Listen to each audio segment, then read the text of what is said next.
Presented by Caltech.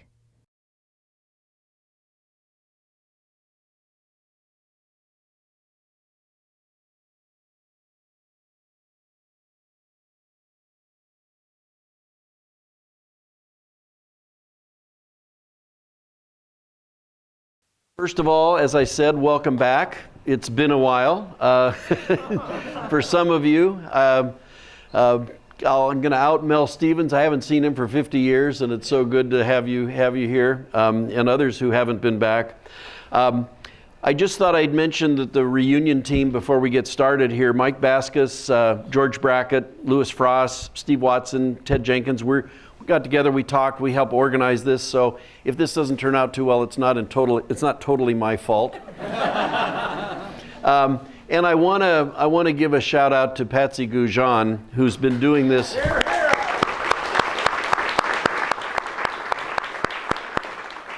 And her team, she's been doing this for years and really does very well. And also, she has a tremendous support from alumni volunteers. I mean, one of our class members, Jim Crabtree, and I know a lot of others have been active in it, live here locally and help with the alumni events every year. So, yeah, thanks.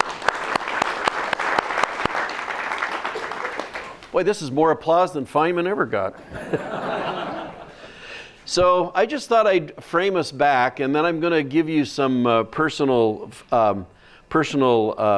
perspectives here, which will be a little bit like a random walk, but I apologize. But 50 years ago, what was going on here? I mean, we had both the Russians and the U.S. did a spacewalk then. This 50th anniversary of those. The Ford Mustang, I still have mine. 66 though, screwed it up. But also, while we were here at Caltech, remember the Cuban Missile Crisis and how serious some people got about that thing? I couldn't believe packing up stuff and food and everything else. And of course, we all remember exactly where we were, probably somewhere here on campus when we heard about John Kennedy's loss. And then, of course, his brother came and spoke here on a great scaffolding outside of Firestone, which was a big memory for me. And we graduated. Yay! I have some personal nostalgia here, though. In the last month, I've been to two anniversary celebrations, 50th anniversary celebration of Moore's Law. So while we were finishing up here, Gordon Moore, who's also a Caltech alum, he's PhD in chemistry here, and he's also past chairman of the board, and he and his wife and his foundation gave the largest single gift that any institution has gotten at any time, $600 million in 2001. So, and it was pretty much unrestricted. And as a trustee, I can tell you, we actually had a third party. They asked for a third party evaluation of this. We had it presented to us about 6 months ago, and they decided it was incredibly effective to take people like we have at Caltech and give them money for the kinds of stuff that is not grant ready at the time, and they go off and they make wonderful discoveries. And we can probably relate to that as well as anybody. Here. So, as I said, and at the Computer History Museum, the one I saw there, which was about 2 or 3 weeks ago, we had Carver Mead, some of you may know of him, and Bill Davidow, who's actually is a Caltech alum. He got his master's degree here, decided it was going to be too hard to get a PhD, and bailed to Stanford. But he was one of my colleagues at Intel, and really did the expert job on the marketing of the microprocessor. When we first got the thing, you had to come up with all kinds of support so people could figure out what to do with them.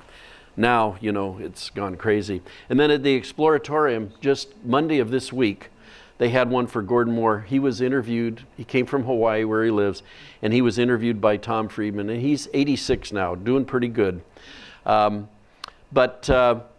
there were, you'll see down here at the bottom, Parker, Wise, Puckett, and I all, plus others, there may be some others here that got a chance to meet Gordon Moore in a conference room in Spalding. Told us stories about what they were doing at Fairchild R&D and said, we're hiring. If you're looking for work, come and dial this number and schedule a meeting. And for a couple of us, that's what we did, and the rest is history, as we say.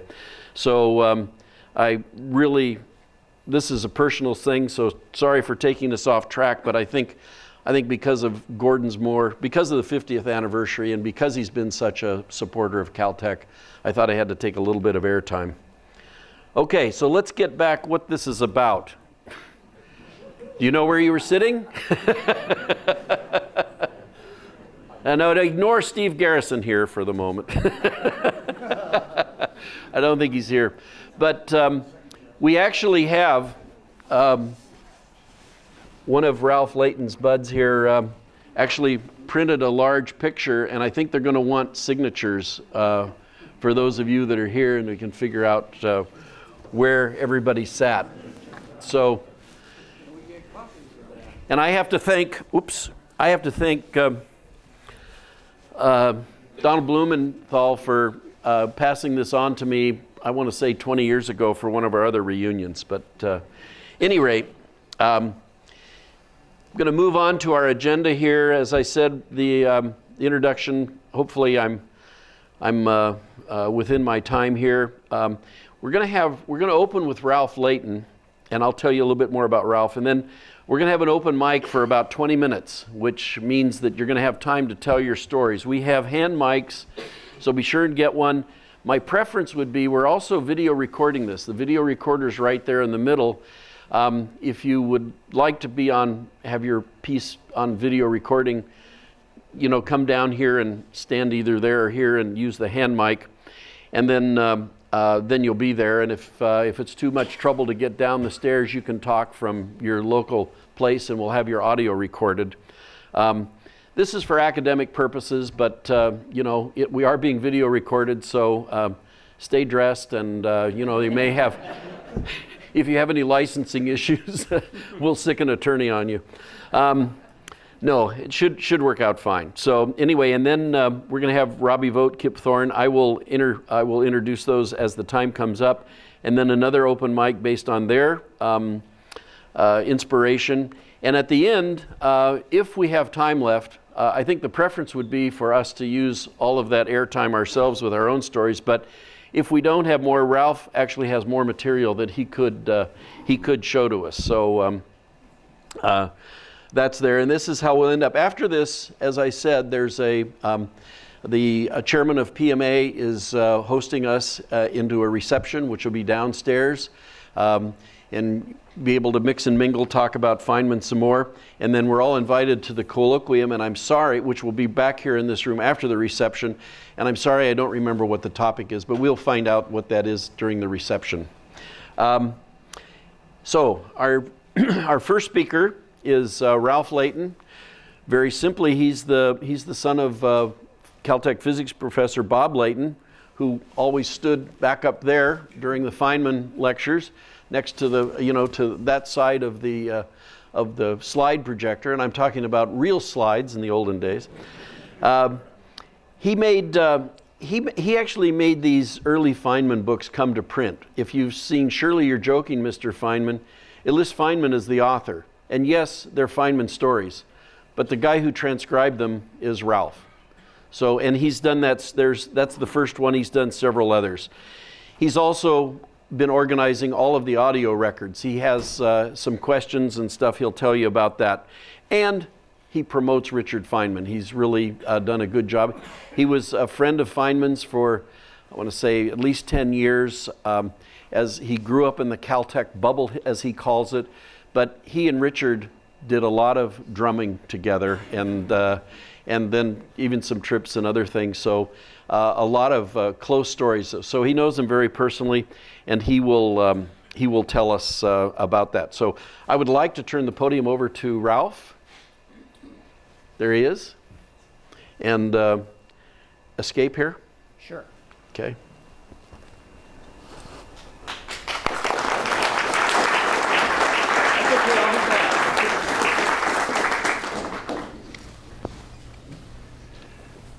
Okay, well, thank you very much, Ted. You're welcome. Thank you. I'm going to cue up something here, but before I do, I would first like to acknowledge Michelle Feynman, who is here representing the Feynman family. And if you want to say a word to somebody from the Feynmans, here she is. Just know what she looks like.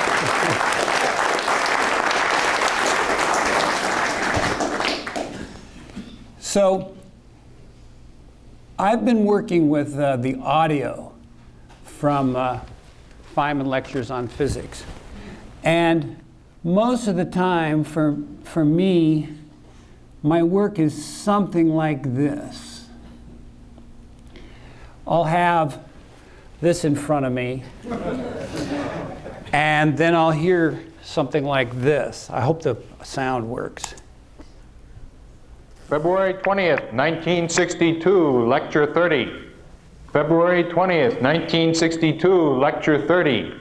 February 20th, 1962, Lecture 30. This is the historic day in which John Glenn of the United States went into orbit around the Earth. So, I guess you all knew where you were at that moment. I was in print shop up at Elliott Junior High School in Mr. Domenico's class.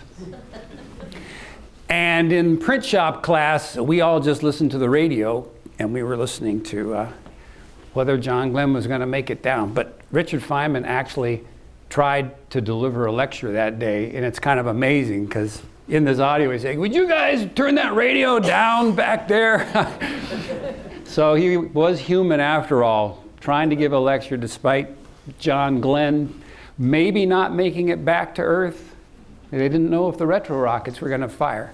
So there's all kinds of interesting material in this audio, which is not in the books actually, and it would be nice to find a way to get that onto some kind of web server that you guys could all listen to, because I would love to get some assistance as to, well who was that talking and what's going on? And that leads me to acknowledge someone else here, he's up in the back. His name is Michael Gottlieb, and he curates FeynmanLectures.info. You should take a look at what he looks like, so you can go see him at the reception. There he is. So he would actually be capable of making something work where we can talk about what's on the audio that didn't make it in the books. We could share this photo online and things about it, etc. All that kind of stuff I think could happen through Michael. So I just happened to run into the audio that photo corresponds to.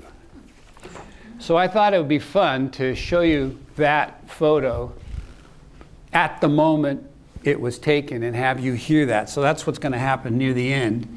But right now, I'm going to play a little bit because I have a few questions for you. So I'm going to stop this video every once in a while. I'm going to ask you some questions about it, okay?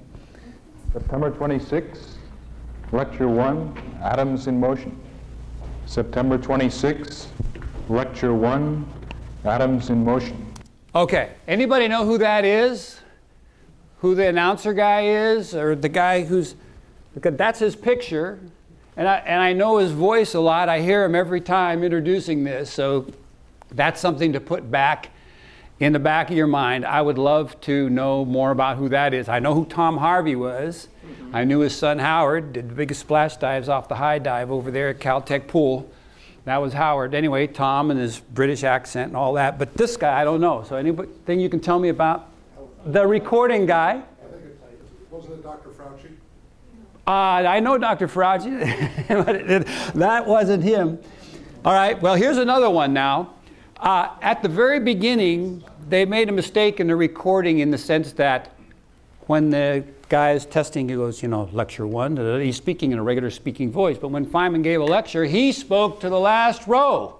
And so the first lecture is blown out with all kinds of overmodulation. So that's another question. If some of you are some kind of audio engineer experts of how to reconstruct audio that has been very severely compromised, I'd love to speak with you because that's one of my projects is to resurrect lecture 1.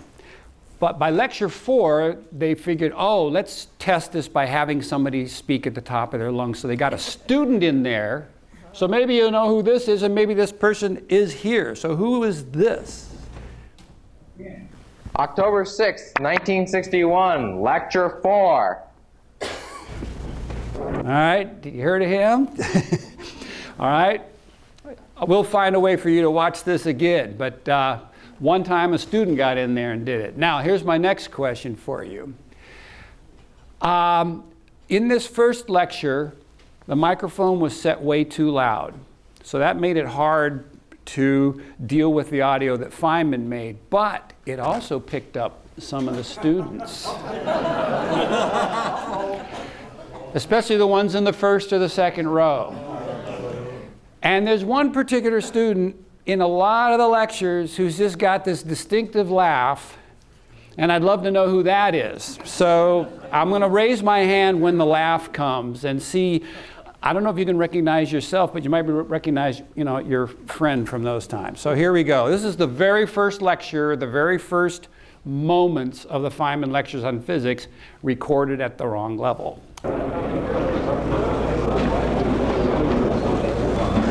For 2 years, I'm going to lecture you on physics.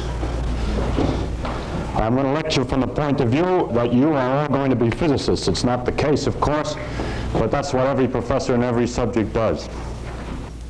In the first 3 lectures, nothing is necessary to keep track of. No notes need be taken because what we're trying to develop is a feel for the subject. Of course, you can take down anything that you find interesting that you'd like to remember, but that's about it. That's a joker right there. And you hear his laugh one more time a little bit later in the lecture. Hence, boil on soup if you want to cool it off. There he is. Okay, so now we're going to come to the photo, the famous photo. It's rather remarkable that I think the only photo ever taken of you came about because a French magazine came in and did an article about Caltech. And the only way that I was able to stumble onto this recording, since I didn't do a systematic job, was the publisher who's done all the audio and brought them out on CD has left out 3 of them. There are 3 lectures that never got put out on audio. So I felt I should concentrate on fixing up the audio for listening for those 3 that were never published. And lo and behold, one of the 3 never published lectures happened to be the one that this picture was taken. It's in the book. It's in second year. Forget what it's on. But S29, so you can look at chapter 29, second year. So anyway, so here we go. Here's the moment right after the lecture that the picture was taken. Yeah, I'd like to be able, if you could stand here, I'd like to be able to photograph past you and see the faces of the group. Well, they're all going to leave, so... Well... You want to get into the French magazine Realite?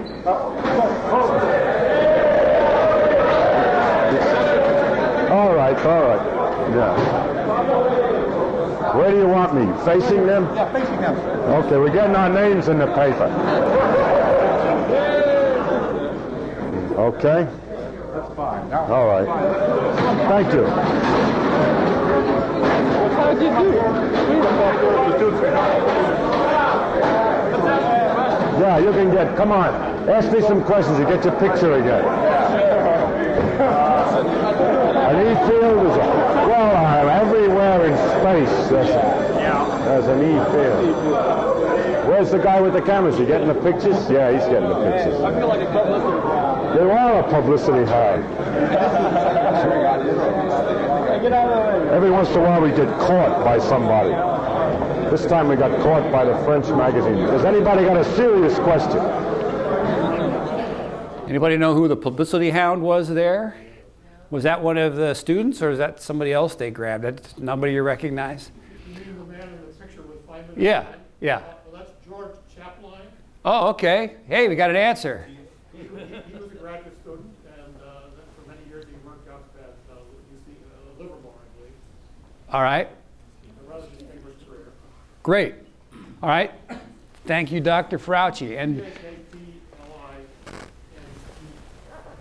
cool. All right. Well, we are planning to put the video that you just saw plus the actual article from the French magazine somewhere online, if we can get it past the intellectual property man here, Adam Cochran, because it's from the 60s, we might be able to get away with that, so that you'll be able to read what the French reporter thought about how you guys were dressed, for example. Because she definitely had some comments about how atrocious, but nevertheless, yes. So I'll show you one more thing, and that is that people have asked, oh, geez, didn't they make videos of those lectures? No, they didn't make videos. There are videos of the messenger lectures, which were given roughly the same time, so you can see Feynman about the same age, cracking some of the same jokes, doing some of the same lines, etc. And so you can see him in motion, but that was not the Feynman lectures on physics.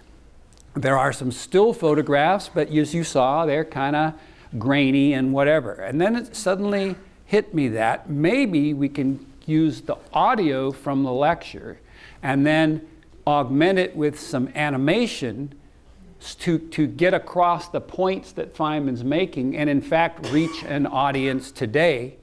Some of the younger, kids in middle school even can get some of these early concepts. So we're doing some experiments now, and that is animating the Feynman lectures on physics. As crazy as that sounds, let me show you an example of what that could look like.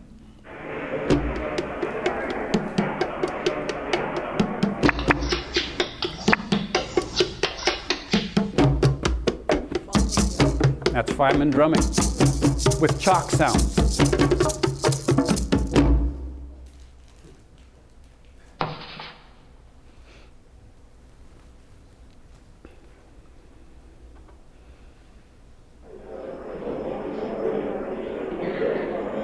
I have the privilege of calling your attention today to what is probably one of the most far-reaching generalizations of the human mind.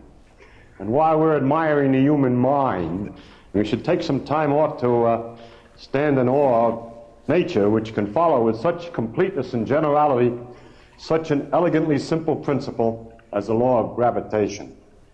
And what is this law of gravitation?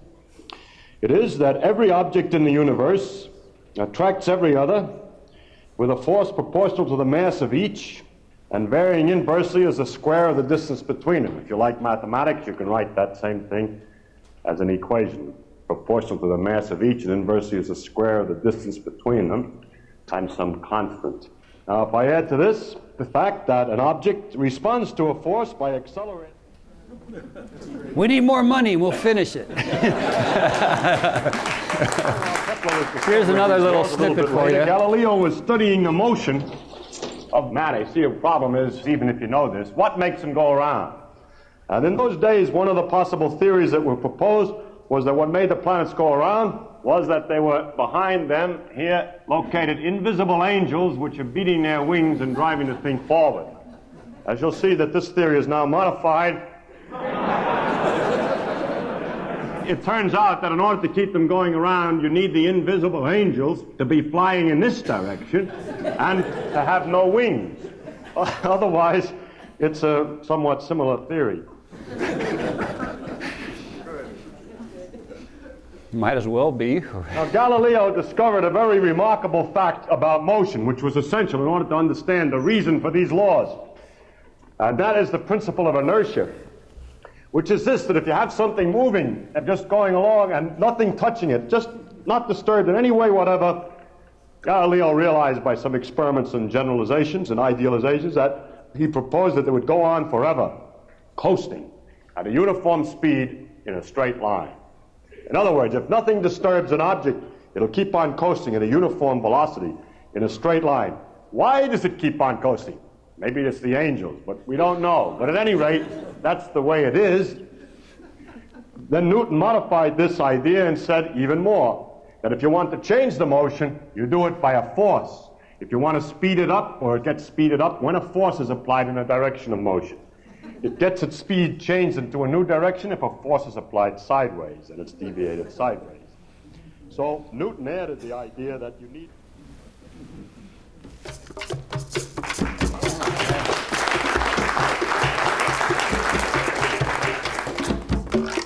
And I'd like to acknowledge the artist who created those, Jen Onuki. He's here.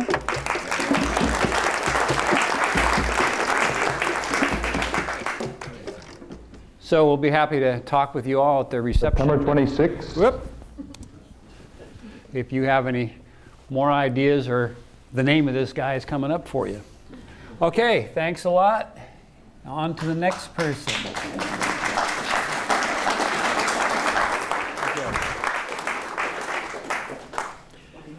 Thank you so much, Ralph. Now it is some of our classmates' turn, and I think it'd be great if you could come down, and we have our open mics are where? Right here, okay. One over there. So, who wants to speak first? Oh my God. Okay. Well, okay. George even has slides, so we're in trouble. Oh, I thought you did. I'm sorry. Can you hear? Is that okay? Somewhere there's got to be a switch. No, it should be on. Hello, are you hearing me? He's not as loud as. Yes. It is on. Okay. There we go. All right. Okay. Is There that you go. better? There you go. Well, I bring greetings from two people who are unable to be here. The first is Jerry Nelson, our classmate in 1965, who has gone on to a distinguished career, as most of you know, as a physicist and an astronomer. My wife and I had the good fortune to visit with him in Santa Cruz on our way here. Jerry, unfortunately, is unable to join us, having suffered a massive stroke several years back, which completely paralyzed his right side. And so, as you know, he's well known for the design of the Keck telescope, the segmented telescope on Mauna Kea, the 10-meter telescope, and he's now working on the design of a 30-meter telescope. I asked him what he would like me to say on his behalf. He finds it a little difficult to speak, so this is very short. I learned from Feynman and his courses a guideline that has helped me many times in my career. Keep it simple. I believe we saw just that such a thing just a minute ago. So I have one other, if you'll allow me. This is from Bob Sweet, who is at the Brookhaven National Lab on the other side of the country. Here is his, this is slightly longer. A continuing Feynman experience. When my second litter of children and their age mates were old enough to listen to real stories about 1995, I would visit their classroom weekly to read a story. This persisted past daycare into grade school, and through 5th grade, we read all of Tom Sawyer that year. Eventually, I went back to reading monthly to a class of 3rd graders, and I still do it. About 10 years ago, the local school superintendent, knowing my interest in helping in the schools, told me that she was doing book talks with high school students and felt she'd like to stimulate their interest in science by reading biographies of scientists. Did I have any books to suggest? You can see where this is going. I offered Surely You're Joking and What Do You Care as examples, plus the book by Gleich, QED, and 6 Easy Pieces. She decided that Surely You're Joking, with its trips to strip bars, etc., although clearly the most interesting, was not appropriate for the superintendent of schools to offer to her students. So we settled on What Do You Care, with the final section chronicling RPF solving the Challenger disaster mystery. The AP physics teacher's Mr. T, already a Feynman fan, bought into this immediately. Our protocol was to meet the class before a long holiday to distribute books and pique interest. We showed some YouTube snips Mr. T had collected of RPF waxing eloquent over something or other. I showed the iconic picture of us in the lecture hall, which by now we're beginning to be sick of, challenging them to find young Bobby. And then I told of some idiosyncratic but familiar to you aspects of Feynman's teaching style. A few weeks later, after the vacation, the class met for a book talk. We started out in the classic book talk mode. Everybody reads the book, we meet, then we all talk about it. Again, you can see where this is going. Every time, the actual book talk was a conversation among the physics teacher, the 2 or 3 girls who had read the book, and me. This wouldn't do. After a few years, I invented what I learned is known as jigsawing a book. I divided it into 20 10-page sections, randomly assigned each section to one student, and charged each with telling the story of that section. It worked splendidly. Everybody read his or her section, the story flowed, and everyone heard the whole story. And at the end, all the students had a pretty good appreciation for the man, how he interacted with people, and how he solved problems. It was very fun. Get into the local schools, however you do it, it is a splendid thing to do. I recommend it to you all. Very good. Thank you, George. Thank you very much.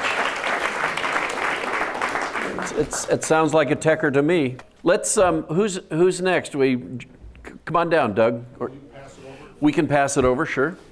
Would you pass this up to Doug? One of the more seminal moments is really someone else was the main participant. And I'm not sure my memory serves me correct, but it was during Feynman's lectures on vision. And Feynman made a categorically absolute statement that although we could cross our eyes, you can't move your eyes apart. And one of us, I think it was Mike Vasquez, I'm not sure, I don't want to pin it on him, went down after the lecture. And Mike, if you're here, do you want to? There he is. Was it you? I don't think so. Okay. Okay, but it was one of us. And the person can grab me afterwards, say it was me. Went down to Feynman after we were filing out, looked Feynman in the eye and say, look at this. And he moved his eyes apart. And Feynman, one of the few times I'm sure in this class, was totally astounded. And then our fellow classmate explained to him that his eyes naturally were apart, and he had to force them together. But he was one of the few of us who I think really did astound Feynman with something that Feynman was absolutely sure of. Would you like to hear that moment? I have that moment on audio. Okay. Wow. Also, well, I'll play it for you first, and then I'll tell you later. Oh, my dad's in there a lot. Okay, if there's another one I'd like to cue somebody up and have people come down here perfectly fine. Unless you have something about it with the nerves or the muscles. Just a shade. You can do it. Yeah. But it's a matter of relaxation. You can't pull them that way. I haven't been able to pull them. You sure you can make them out? How do you know you can get them out? By looking at something, at a distant object, and finding that images actually look farther apart than if you cross your eyes. Like this. You can just relax. Oh yeah, he does move them out. Let's see you do that. Do that again. But maybe they're not. Wow! You're a yogi. Not far, but you move them out. I don't know whether you move them beyond the parallel. Do that again. You missed the really good line. Wow, he's a yogi. Let's do it again this time. Don't run. But maybe they're not. Wow! You're a yogi. Not far, but you move them out. I don't know whether you move them beyond the parallel or not. And then they go on this whole thing about look up there, and how many images you see these guys. Yeah. I shouldn't out him, but I did talk to one of our class members who does have eye tracking problems, and it could have been him. So I don't see him here in the audience, and I don't think it's fair to mention it without talking with him. But anyway, I think I might know who that is. I'll ask him if it's okay to. Well, Lewis, was it you? No, I don't think so. Okay, all right. Okay. Steve Watson. Yeah, the 10-minute calculus lecture. I had come here to be a world-class mathematician was my goal, and wound up graduating in chemistry and becoming a family practice doctor. But I had worked really hard in high school and tested out of calculus, and so I was sitting in the class, enjoying being able to understand all the math problems. And so, and by the way, I was an Athenaeum waiter, and I don't remember spilling soup on Dr. Feynman, but I spilled soup on several professors. Caltech twitch. But I remember him complaining that he ate lunch with the math professors, and he did, and he respected them, but they were not teaching how to do physics problems. And so he said, I'm going to teach you how to do calculus today. I just have waited long enough. I think this was about 3 or 4 months at least into the year. And so I said, okay, cool, an hour lecture from Feynman. But then he says, in the last 10 minutes. And then he goes and gives, a 50-minute lecture on physics. And I'm saying, no, this is not possible. And then he does it in 10 minutes. He explains differential and integral calculus, and it works. It's like, why did I waste a year? No, you had to learn the inductive reasoning. That's the. Okay, thanks, Steve. Who's next? Oh, we have Mike Baskus over here on the other side. I think I know what this story is going to be. Oh, I don't know. You know that. Well, following up on that, I remember many times, and I think you'll all resonate with this, sitting up in the front row, listening to the lecture, and then walking back to Ricketts down the Olive Walk and saying, oh, this is really easy. I understand it. It was such a great explanation. And then I walked into my room, and they gave us these questions to solve. So I start reading the question, and I have absolutely no way to solve this problem. Absolutely no. I have no idea. What does this have to do with what he was talking about? So I sit there, stare at the wall, and then I start thinking. And that's the operative word, thinking. And that's what Feynman taught me to do. I thought about the problem, and all of a sudden I said, oh, I understand. And then the problem was easy. And I've told the story to many people, and many Caltech people. They resonate. I think you've probably all gone through this. Okay, who's next? Thanks, Mike. You want to come down? Yeah, I will. Okay, good. Then we'll get you on video. Here you go. Thank you. Hi, just a couple of thoughts. I've been thinking a lot about what was Feynman's special impact upon me, and it was a couple of things. Pardon me if I cry, but I get emotional about this stuff. One is his arrogance and humility. He was arrogant enough to say he can think about things to their core and perhaps solve them. And that's a real arrogance that you don't find in most people. They shut themselves off before they think.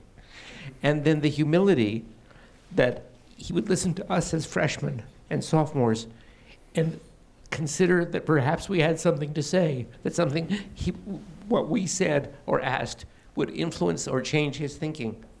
And that balance of arrogance or heedlessness or whatever you want to call it, and humility, combined with an exuberance to think and solve and play with these ideas, it was really, really inspirational, and it's colored my life ever since.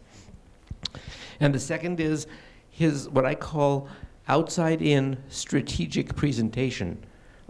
For a while I taught at San Diego State University, and I started by saying, what should I tell them, the students? And I realized it doesn't matter what I tell them. I have to dig a hole that they want to fill. So I have to make them curious and anxious to solve problems or understand things. Then I have to give them a vehicle for understanding. And most of the time that's pretty straightforward. You paint a picture or something or other, but they can identify with. But once in a while you have to be pretty strategic. and Feynman was. You can give them a solution, lead them along the path, and then say, but that doesn't make sense, does it? He did that especially for us with hydromechanics, where I remember that corner of that board, he put up a differential equation, and he got, I don't know, halfway or 2/3 of the way through the lecture saying, so this is how water flows, right? Here's a cube, and we put the pressures on, it's gonna go here, here are the forces. But guess what? It doesn't really flow that way. Everything we've done up to now would work if water were dry.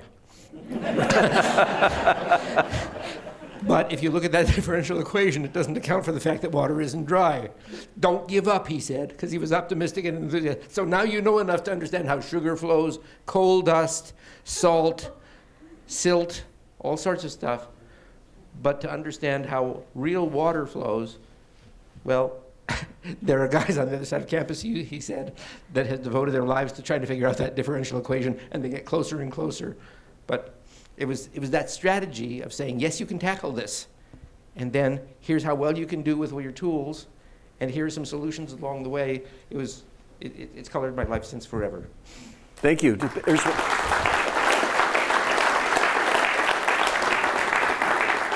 Very good. Thank you, Benjamin. Our next speaker is Jim Crabtree. I know Jim. I know Ted. Hi, Jim. Hi, Ted. When I was in high school, they called me UNIVAC. But when I came to Caltech, I was really a high impedance inductor with low capacitance. And Ted pointed out that that was a, what was that, a low Q resonator. Low Q resonator. And I went on internet and looked it up, and I realized that, yeah, I wasn't really very sharp, and I was too broad-minded. Anyway. Wait, you're not going to talk about your beer activity? Oh, yeah, making beer in my room. Almost got thrown out by the UCCs. Head of the surfing club and sailing club, things like that, all these extracurricular activities. But I really loved Richard Feynman, like many of us did. I had a heck of a time understanding him, being an inductor, as I was. And like Mike pointed out, you know, generally the oscillations stay around for a while, but with a low Q modulator, resonator, the oscillations die out very rapidly. And when I would get home with the homework sheet, I would just look at it with a blank stare because I didn't know what to do with it. And I never did have that aha moment. So anyway, but I actually have to report to you that I came in here one day at half hour before the lecture because I wanted to see what Dick Feynman was doing in here. And I was just amazed. Now, Ralph's going to have a hard time duplicating this, but he came in here and he pulled down all of these boards, all 9 of them, and wrote in his very precise small hand the lecture for the day, but it was only like 20 minutes of the lecture for the day. And then he hid all the stuff back up under the boards, and the class would come in, and he would start with this infamous board on the left, and he would start by pulling it down one by one, and then he would erase with his left hand as he went along. You remember him doing that? And those of us who were trying to get a nugget of truth out of it were out of luck. And then he'd go through all these boards and start over again. So, you know, I met him one time at a class reunion, and he said to me, you know, we were talking, and he said, you know, he said, you're at the height of your powers. You're the same age as I was when I was doing my physics lectures. And I thought, wow.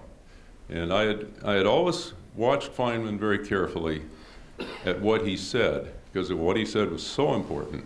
But what he didn't say really got to me, because I realized how much he struggled with certain questions that he could not answer. And we all know what those questions are if we read those books. And I have those books on the internet on my PC at work every day. So I'm constantly refreshing on it. There were 2 areas that he avoided assiduously. One was the Hamiltonian of the gyroscope, and the other was the Einstein question. Okay, this is the centennial of general relativity, Albert Einstein. And Einstein was asked by particle physicists, what they thought of their work, what he thought of their work with particles. And Einstein answered, I just want to know what an electron is. Okay, a simple question. Yeah, what is an electron? And so Feynman did not talk about Schrödinger's Zitterbewegung. He did not talk about the Parson magneton. He didn't talk about any alternative models. He just jumped right into quantum mechanics. And that's fine, and quantum mechanics is powerful and a useful tool. But at that time when I met him and Gwyneth, I developed this strong obsession with finding out what the electron really is. And I've spent from 1965 on working on that question and coming up with my own answers. And for that, and Feynman is with me in so many ways. I feel his presence in my life. I feel connected to Feynman. Every now and then I start writing like Feynman. You know, it's like, I admit it's an obsession, but it's an Aspie thing. You know, we Aspergers, that's what we do, we obsess. So when I'm not working at work, I'm working on physics, much to the irritation of my wife, who is sitting here, or doing honey-do lists, if I remember to do them. Anyway, thank you, Dick. We love you. We had a wonderful time, and the beat goes on. Good.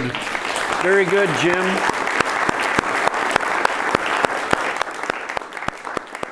Who's next? I see somebody up there. Patsy, do you want to come down, or?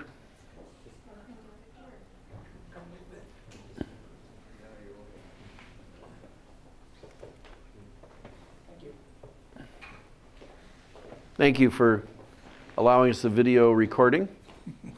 Okay. I have two memories that I want to share with you about Dick Feynman. I started graduate school the year he arrived here, in 1950. One memory was physics department picnics. Many of you have gone to them. Can you imagine, those of you who weren't there, what Feynman did at physics department picnics? He entertained the children. The mothers loved him. And he was great at it, with complete nonsense. I mean, nothing that you or I would think of doing. He would just make totally irrational sounds and motions and everything else, and the children absolutely loved it. The other part of the story, even though I'm an experimental physicist, Feynman was on my orals committee. And you defended okay. Well, I'll tell you what he did. He started, when it's his turn to interrogate me, he said, I notice you've got some theoretical stuff in your thesis. I jumped right in. I said, well, it's only translation of existing theoretical material into a form that's useful for me as an experimentalist. I said, you know, I'm going to disarm this right away. So then he says, okay. He says, I remember the question. So if you put a black body out in space at the distance from the sun that the Earth is, what temperature will it achieve? My first reaction is, oh my God, I've forgotten the Stefan Boltzmann constant, which is the constant to calculate the amount of radiation energy from a given temperature object. And in typical Feynman fashion, he says, well, what if the sun surrounded you? And suddenly, it lit up. Because if the sun surrounded you, the temperature would be the same as the sun. But now the sun subtends only a little solid angle, and all you have to do is estimate the solid angle, and you get the answer. typical Feynman. I mean, he'd give you a hint. If you caught on, okay. If not, he might give you another hint. And then you get graded by the number of hints.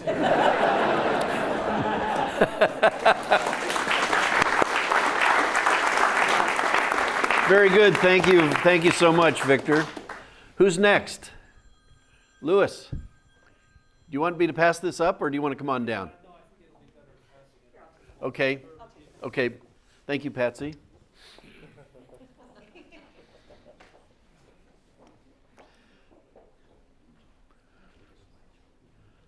I want to tell you, at the beginning we had some very technical proposals that might have appeared today, and I said, well, we're going to have a mixed audience, so let's be a little bit careful and explain it all. Jim did a good job on his. Louis had some other materials too, but go ahead, Louis.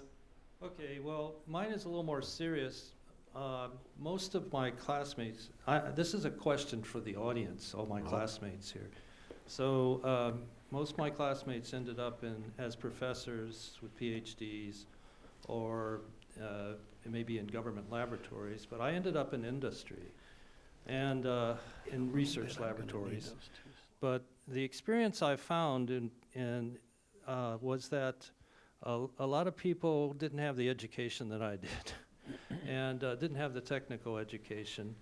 And there were different groups. There were people, there were salesmen, not scientists or engineers, but there were salesmen who knew how to sell a project, like, say, time travel or something like that. So they would sell things that were absurd on a technical level, but they were successful doing it. And I always wondered whether they just didn't have the education or whether they were being dishonest. I mean, you could say, if you didn't know, you could say, well, I'm pitching something and I really don't know, but okay, maybe somebody will buy it. So the question I have is, and I've always wondered about this, did I pick up honesty from Feynman? Because I picked up technical stuff, and I think I picked up being honest technically, and not selling things that were absurd. And I'm just wondering, was that true? Did I pick that up from Feynman? Do any people have comments on learning honesty, technical honesty, not selling things that are that you can't justify? It's a serious question, but since I'm 50 years later, and other people have had 50 years of experience, and some of them maybe in industry, maybe you can comment on that. So I don't have an answer. Answer? Pass Mike right over there behind you. Okay. I don't have an answer. Where do you think Feynman got it? I don't know. He claimed from his father. He wrote about that. That's true. Or he wrote about it. My inclination is most people in this room at that time already had it, and they got encouraged by Feynman. If we had an honor code, and honesty would be part of the honor code. So honesty is part of the honor code, according. So there's a related story to this. I was at a conference on solar energy, and I've been in doing that. And there was a VC in the front of the room who was well known, venture capitalist, had a lot of money, and he was saying that well, he was pitching something absurd. And I got up and I said, you're being naive.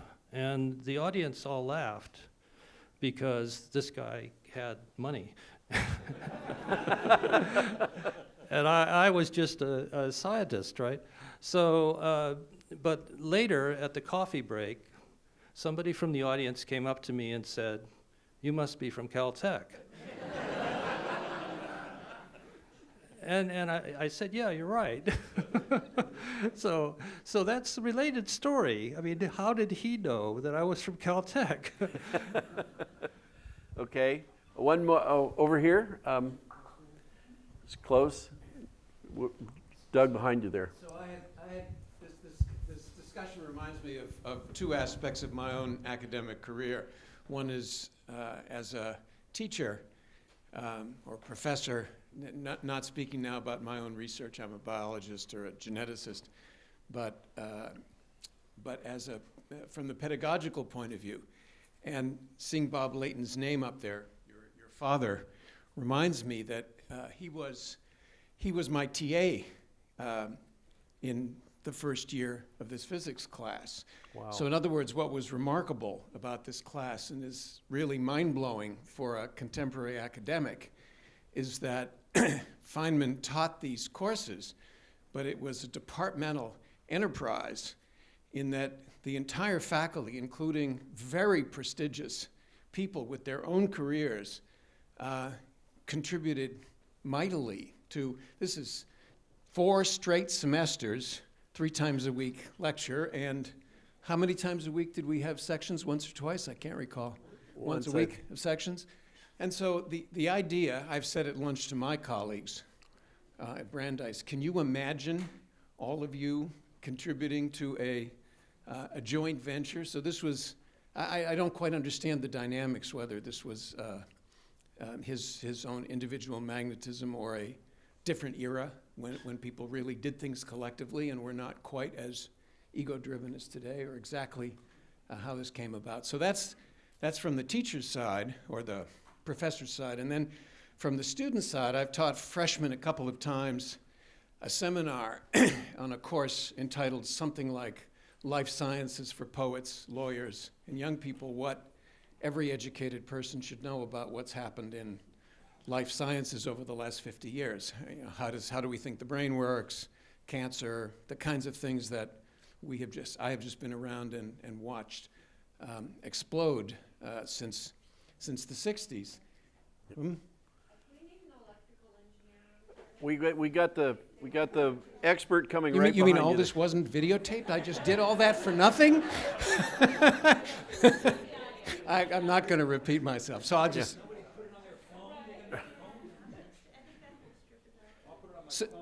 No, I was being facetious. So there's a Brandeis trustee where I work whose name is Paula Absol, and she is the producer of Nova, and she got me VCR tapes in the 80s of the 3 Nova shows in which you feature very prominently. There's one from the 70s, if I'm not mistaken, and 2 from the 80s, and they're almost extinct, but I used them to the freshmen when I've taught them as the very beginning of the course. Because, of course, part of this pedagogical exercise is how do scientists think? And, of course, something we learned in that first year course, which affected almost everyone in this room, and this touches on the issue of truthfulness, is the ability to say, well, we don't know what the explanation is, but it must be rational. We're not going to accept an irrational explanation. We should not be afraid of saying we don't understand that yet, but we will, or someone will, the next generation will, and that sense of rational foundation I really learned in this room as a freshman. Okay, thank you very much. I was very quickly, because it's really time to move on to our next speakers. I wanted to follow up on this previous question. As an alumnus, I went to Frosh Camp several times. It was much more enjoyable as an alumnus than it was as a freshman. And I was fortunate on one trip that Richard Feynman was also on that trip. Even more fortunate that when they broke up into small groups of 10 or 12 students for discussion, I was in his group. Didn't have to say anything, but I got to listen. And he basically gave career advice. He said, how many here are going to be theoretical physicists? And about half the hands went up. And how many of you are going to solve the great problems of the universe? And of course, they all felt they would. And he says, you know, that's a very tough road, okay, to get to that point. Of course, they all knew he was a Nobel Prize winner at this point. He says, I don't care where you go with your physics education, whether it's a big company, small company, or whatever, people are going to come to you with questions. You are going to be the person that can solve the problems that they can't have that'll help them further what they're trying to do. He says, no matter what you do with your physics, it will be the thing that, basically gets you to that point where you're the person that is, in effect, a big fish in a small pond, if you want to look at it that way. And as he was giving this advice, which I, having been an alumnus and been in the workforce for a while, thought it was very, very astute advice. I looked around at these students and you could see, maybe the other guy's going to do that, but I'm going to be a great theoretical physicist. But it just showed you how much he cared about students, even at this point, trying to say, look, everybody can't win a Nobel Prize, but there are great things that you still can do, and this is the place to learn how to do it. So. Okay, good story, Doug. Can you do this? How long are you going to take? Okay, we'll do 2 minutes, and that's it. Then. My name is Fred Scher. I was a professor of chemical engineering at Caltech while Richard Feynman was alive. And they mentioned freshman camp. I had the fortune of sailing out with John Matthews and his wife and John and Feynman himself. And I once asked him then, when did you really begin to feel at home in physics? And he said, well, I have never really totally felt at home in physics, but I learned an awful lot. And I felt a lot more confident after I taught freshman physics. He said the first year, he said, all these brilliant kids, they didn't know much physics, but they asked questions. And he said, I learned more about how to look at it from 6 different ways. And then we went to, I slept on one side of the deck and Feynman on the other side. John and his wife were in the bulkhead. And not wanting to bother them, he wanted to urinate. And he gets up and he goes over to the port side, and all of a sudden I hear this, wow! He says, it's bioluminescence. And he says, you got to try this. Very good, very good. That was, take that, physicist, from a chemist. No, thank you. That's a great collection of stories there so far. I'm going to move on to our next speakers as though you don't need any more motivation, but I think having this perspective is incredibly useful. I'm going to introduce both of these together. Robbie will talk first. Robbie Vogt, he actually supported Bob Leighton, who is the one who followed Feynman giving the lectures for the class right after us. But obviously, just like it was an all hands on deck for our class, this is not a one man does the whole thing. So Robbie was new at Caltech then. He's the Stanton Avery Distinguished Service Professor and Professor of Physics Emeritus. But among that task, look at the other stuff he's done: division chair, provost, director of LIGO. And so Caltech has a great debt to owe him. And then following after him will be Kip Thorne, who's the Feynman Professor of Theoretical Physics Emeritus. One of our class members actually funded that chair, Mike Scott, who's not with us here. He's a Caltech BS, kind of when we were here. Went on to Princeton and came back and on the Caltech faculty since 1966. And then more recent, he's been very active in LIGO, and more recently he's the technical producer on Interstellar, that movie, written a book on that as well. And this is already out, but he will be announced on Saturday as one of our Caltech distinguished alumni this year. So nice work there. So Robbie, I'm going to turn the podium over to you, and Ralph, you can change this. I am done with the slides. Do we have a mic for? Do I need a mic? Or can you hear me? Yeah, we want it recorded. Okay. So. Okay. I'm not accustomed to that. In front of my mouth. But anyway, I hope you appreciate these new seats here. Excuse me. And also, I've always wanted to stand in front of that table because this would have allowed me to kick the students who fell asleep in my lecture in their shins. You might say, you were such a boring lecturer. Maybe I was, but there was also another thing. Caltech students had the tendency to do all-nighters, right? And then they finally came to the lecture to sleep. You know, they had to sleep sometime. And, but anyway, I want to mention something here. I mean, Bob Leighton has been mentioned repeatedly. Of course, I worked very closely with him. There was also Matt Sands, the other person, you know, and some of you might want to know that it is a strange coincidence, but his obituary is in this month's Physics Today. You might want to read it. Matt Sands is someone, so incidentally, with Matt gone, I'm the last of the Mohicans. That's not a particular distinction you want to have. But anyway, I will also talk a little bit about the legacy of the Feynman lectures, because you were the experimental subjects of Caltech, trying out how to teach a physics course to modern youth. And it must have been hard, because it was so much easier afterwards, and I will tell you why in a moment. But anyway, you might also want to read an article by Matt Sands. I don't remember the title, but anyway, I'll give it to you. You may want to read that. It's fascinating reading. It is in Physics Today, April 2005, and it's called Capturing the Wisdom of Feynman. And this is fascinating reading because it tells you how it came about, how these Feynman lectures, how Feynman was recruited for it, you know, and was willing to do it at the end. You may enjoy reading that. There's also a little bit of faculty politics in this article. Matt was never very reluctant to pass judgment.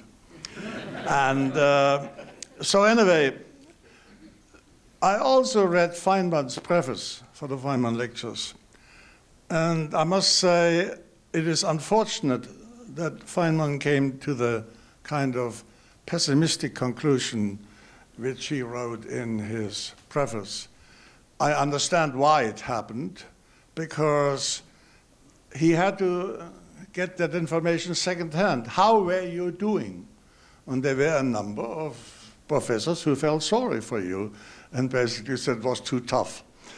But the point there is that anyway, I will tell you that it may have been very tough on you, but it was worth it, because the ones who followed you had it so much easier. And but somebody had to be tried out on somebody, you know. And also, let me say something about myself. You know, I was not with your class when you went through it. I came from Chicago in October 1962, and I learned right away how important teaching was at Caltech. And I had tried to avoid it in Chicago. But anyway, I came here, and when the division chairman offered me the position of an assistant professor, I said, oh, I can't be there before the middle of October. He said, no problem, we'll have a substitute. You can teach the day after you arrive. I did. Anyway, it was a very exhilarating and exciting time to be a faculty member at Caltech during that period. Somebody already mentioned, it was a community effort, which Dick could bring about, Feynman could bring about. Nobody else could have done that. Right? He did it. He unified this community, and he was always an example to us. As long as Feynman was there, you didn't allow yourself to do any crappy physics. Because you were embarrassed. He did not criticize you, but you know he would catch on, you know, and you were embarrassed. And so anyway, I came at that time, and Bob Leighton was the first faculty member who lectured after Feynman, the freshman course, and I was assigned to his course. I taught 2 recitation sections, ran the freshman lab, and worked very closely with Bob. And one thing which we did is we made a major effort to invent new problems, new exercises. You might say, yeah, to punish you? No, as somebody already said, the problems were how you finally learned the physics. I mean, this was the test. And so they were worth doing. Anyway, it was a great time. And I must say, I consider myself privileged that I was there at that time. And then the second year came around, and Bob Leighton was the lecturer of the freshman course again. And in the second week of October, he called me in his office and says, Robbie, I have decided to go on a sabbatical, and you are it. The course is all yours. Now, Matt Sands had apparently already gotten wind of that. And Matt Sands I was in Bob's office, Matt Sands was stomping up and down the hallway, yelling, Leighton has lost his mind, he's crazy, he gives the Feynman course to a green, inexperienced assistant professor. And incidentally, Matt was a friend of mine. I mean, but nevertheless, he felt that was a little bit going too far. And so anyway, I had a particular connection to Matt because after World War II, when I was building equipment at the University of Heidelberg, modern electronics, there was a book called Elmore and Sands. And I learned from Sands how to do electronics with black market vacuum tubes and all that kind of stuff which we did at that time. But anyway, so on the 21st of October in 1963, I became what we call the Feynman lecturer. That means the lecturer used the Feynman text. And you might wonder, why do I remember October 21st, 1963? It's the birthday of my oldest daughter. And I had been up all night waiting for her finally to arrive.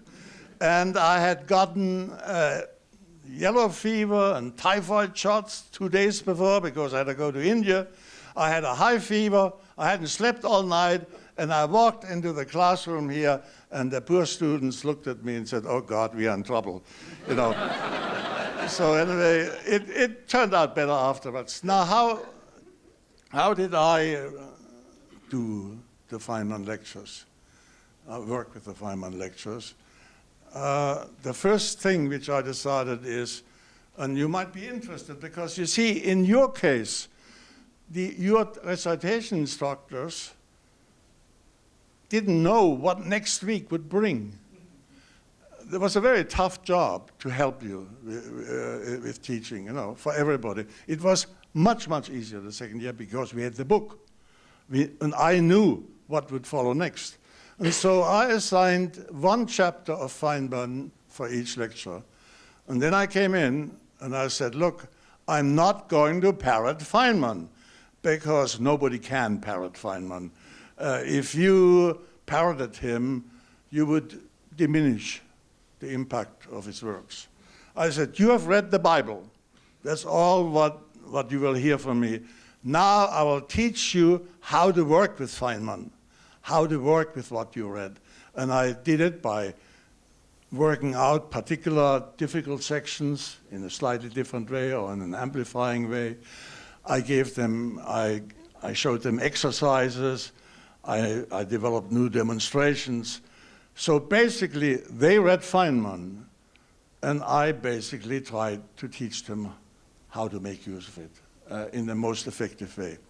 And that seems to have worked reasonably well. In fact, when the TQFR came out, that means something only to those of us who are lecturers now, they were pretty generous. They said, he did a good job, but so what? He had an excellent textbook. Now, there are other people who say the Feynman texts are not suitable as textbooks. They're wrong. If you do it right, you let them have Feynman, and then you help them to digest it and everything, and that can be made to work. And incidentally, when I was lecturing, even then, after the first year, there were always half a dozen professors sitting in the back row, not because they didn't trust me, but because they wanted to see how one followed Feynman. How can you possibly follow Feynman? And also, what I didn't realize when I worked with Bob Leighton, I was his understudy. He knew he would go on a sabbatical, but he didn't tell me, right? The pain was only mitigated by Alice Leighton, his wife. On the day where I had to start lecturing, she called up and she says, you know, you're in big trouble. But since you just had a kid, I gave you a subscription to a diaper service. This should help a little bit. And it did help. But that was the Caltech of those days. We were a big family. We were friends. Now, the professors, for example, my understudy was Tommy Lauritsen, full professor, very distinguished man. And there was a little assistant professor, and he had to be teaching recitation sections in my course for the year before he was ready to teach. And we kept that rule ever after. Nobody was allowed to teach Feynman unless he had been an apprentice for 1 year with a predecessor. And that was a good technique. Now, incidentally, even Feynman came once or twice to my lectures. He was sitting in front. And one lecture, I was in real trouble because he kept shaking his head. And the students were watching him. And I knew I was in big trouble. So after the lecture, when we talked together, I said, Dick, what the hell did I do wrong today that you were so dissatisfied? He said, what do you mean? I was dissatisfied. I did a fine job. I said, but you kept shaking your head. Oh, he said, I was thinking about something completely different. It had nothing to do with you. That the students didn't know that I was thinking of something different and I was in big trouble. But anyway, after a few years, I took on the sophomore course. And I must say, I loved Feynman's way of introducing quantum mechanics. Now, I had been taught quantum mechanics by no one less than Fermi. And that was good, but Feynman was better. Because he said once he only believed he understood physics if he could teach it to freshmen.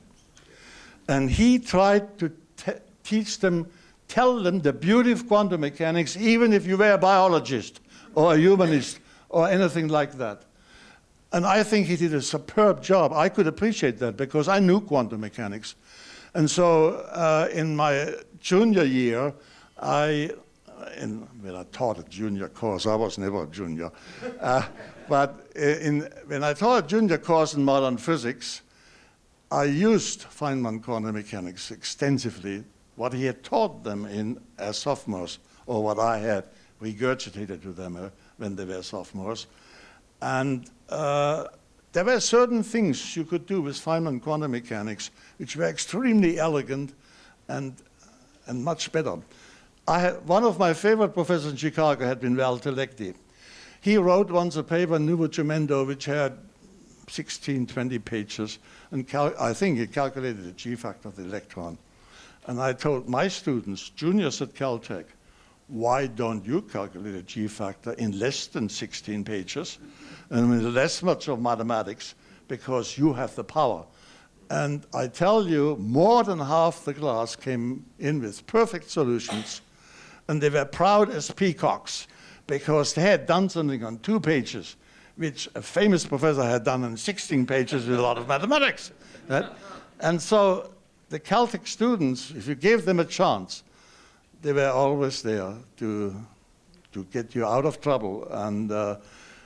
And anyway, at this point, maybe I should just shut up.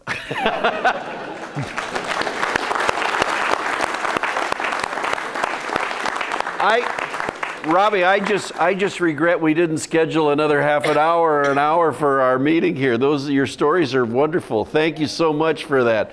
Thank you. Thank you. I'm going to pass this over to Kip, and I might ask Tom Seufer, if we go over 10 minutes, is that okay? Or, Tom's in charge here, and he's... The next class doesn't come in until 4. Doesn't come in until 4. Well, but we're starting to impinge on drinking time, so I'm... Sorry for loading you with that, Kip, but Thanks, Ted. you're welcome. Thank you. Thanks, Robbie. Can you hear me? Yeah. I'm not quite as loud as Robbie is. So before I talk about Feynman, I just wanted to call your attention to the wonderful things that Michael Gottlieb and Ralph Leighton have done in terms of the Feynman legacy, in terms of making sure that huge numbers of errata that were in the original version of the Feynman lectures on physics were repaired in later editions, creating a published version now of the solution of problem sets and solutions that were associated with the course in the early years, problem sets that were largely devised by Robbie and by Ralph Leighton's father, Bob. Creating along with Rudi Pfeiffer in Germany, Michael has created an electronic edition of the Feynman lectures on physics. And so the legacy of Feynman is now being spread throughout the world far more than you would have ever expected 50 years later. It's really remarkable what they've achieved.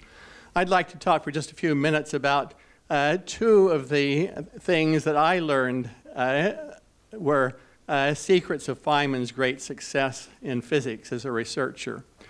And I'll tell these to you in terms of stories.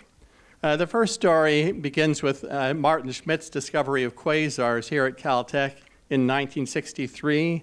This was while you were taking sophomore physics course from Feynman in your second term.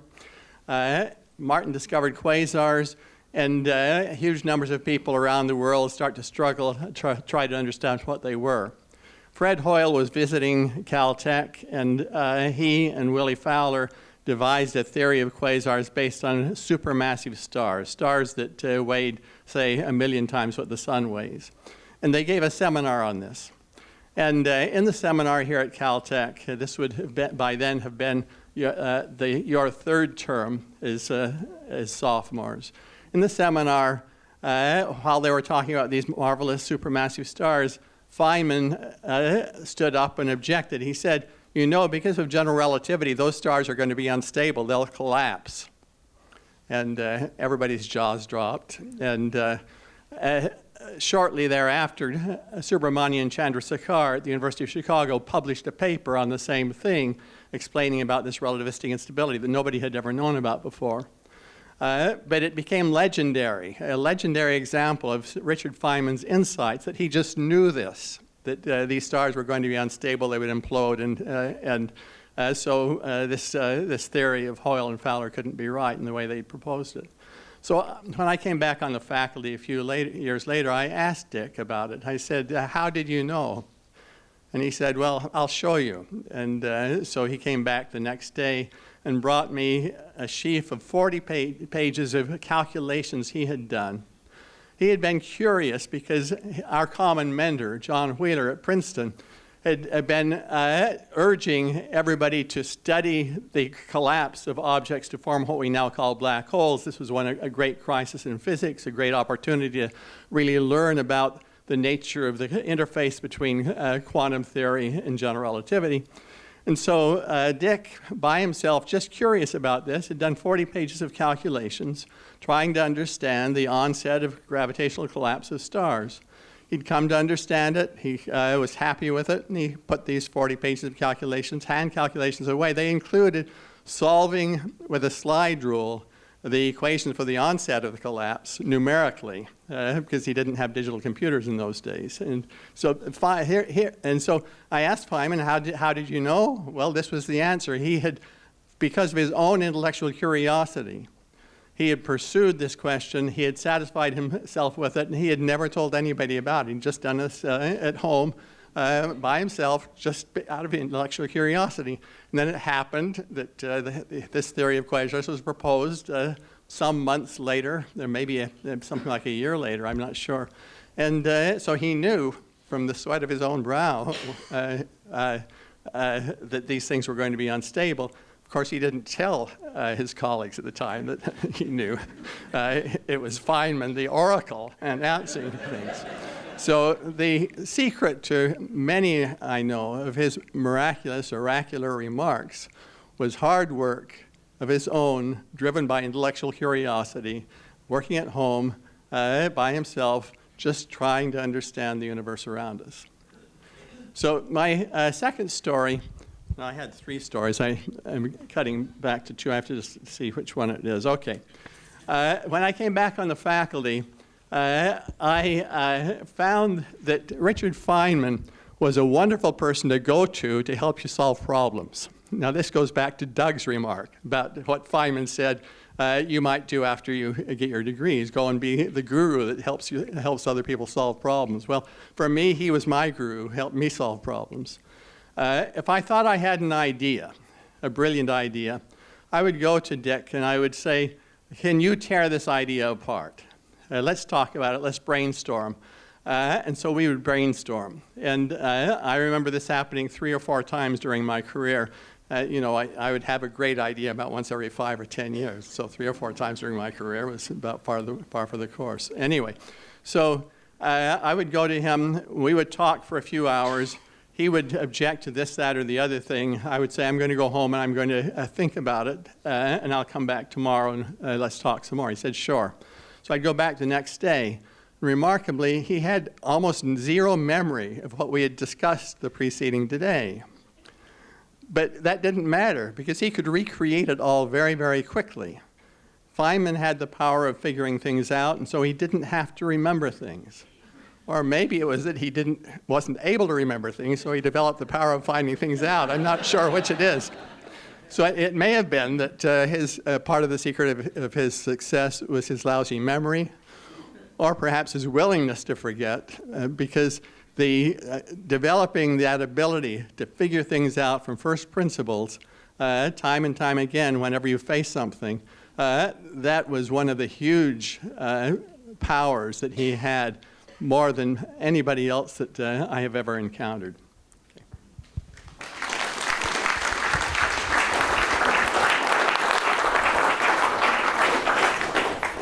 Kip and Robbie, thank you guys so much. That was really good. We're close to the end of our time here. We could take a few more minutes if I have any strong stories, or if you'd rather, if the group would rather start on the wine and the other stuff, we can do that. Do you have any other special comments? No, I don't see any. One here. Question for Robbie Volk. Why did they have to reteach Physics 2C? Why did they have to reteach Physics 2C after Feynman? He redid it. He redid Physics 2C. So Feynman taught Physics 2C their sophomore year, but then he retaught it their junior year for the next class. Yeah, I don't know the reason for that. I don't know the reason either, but I failed it the first time, so I had to take it again myself. Sorry, just to be totally, Gary, here. Just a word on Physics 2C. I got the only blue slip of my whole career here halfway through it. And I said, I'm going to flunk this thing. That's not good. So I took a different tact. I went back and I said, I'm not going to take any notes. I'm just going to do a mind meld with Dick. And somehow you'd go in this trance and his thoughts would just flow into my head. It was a miracle. And I got an A+ in 2C. Well, damn it, we're in the same house. Why didn't you tell me that?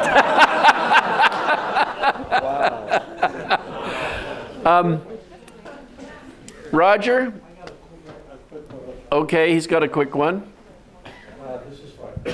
Am I the only one who remembers the most vivid thing about this room and physics and the whole rest of being a freshman here, which was the dominant emotion of fear? When I walked, we all were great at high school. A third of us were valedictorians. We had these fabulous SATs. We walk in and we hear Dick Feynman, and I was bloody scared. And I was scared by all the other guys too, but it was especially true in here.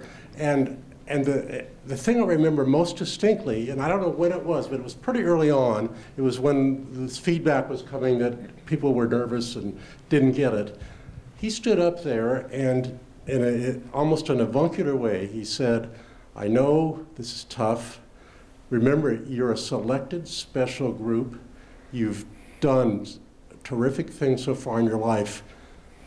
Keep working. When you get out of here, it's all going to be fine. And you know what?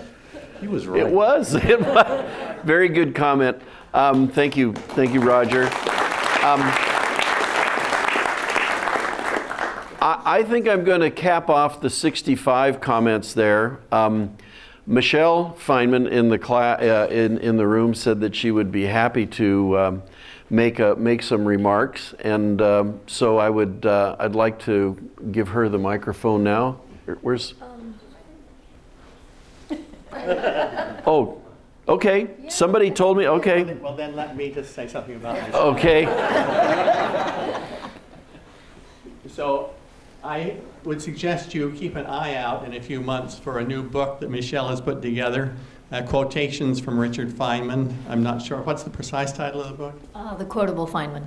So the Quotable Feynman. Okay, good. I was just sent an electronic copy of it in order to write a blurb about it. I browsed it very, very quickly. It is fabulous. If you want to see Feynman's thoughts on anything and everything captured together succinctly, it's a fabulous book. And I thank you, Michelle, for putting that together. Okay.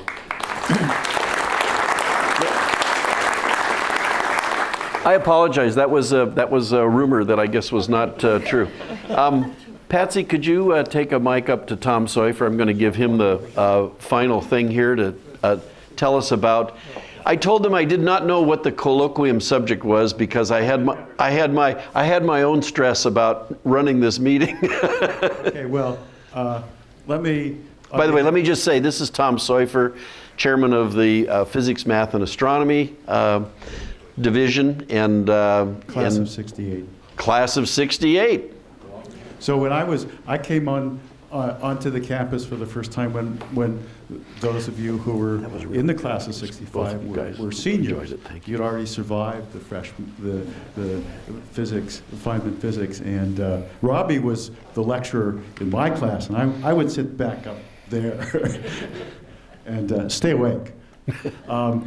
So let me add my welcome to you. It's a real pleasure to have you here and participate. I've really enjoyed this, and with that, I will just tell you what the talk is. For those of you who are really hardcore, the talk today is by Joe Leighton, who is a theoretical physicist, and he's the deputy director of Fermi National Accelerator Lab, and he will be talking about neutrinos are everywhere. So for those of you who are interested, you're certainly welcome to come back up here. And right now we are, the division is very happy to host a reception for you downstairs, room 114. Go down the stairs and turn left. And hopefully the wine and other things will be there. Okay, thank you very much.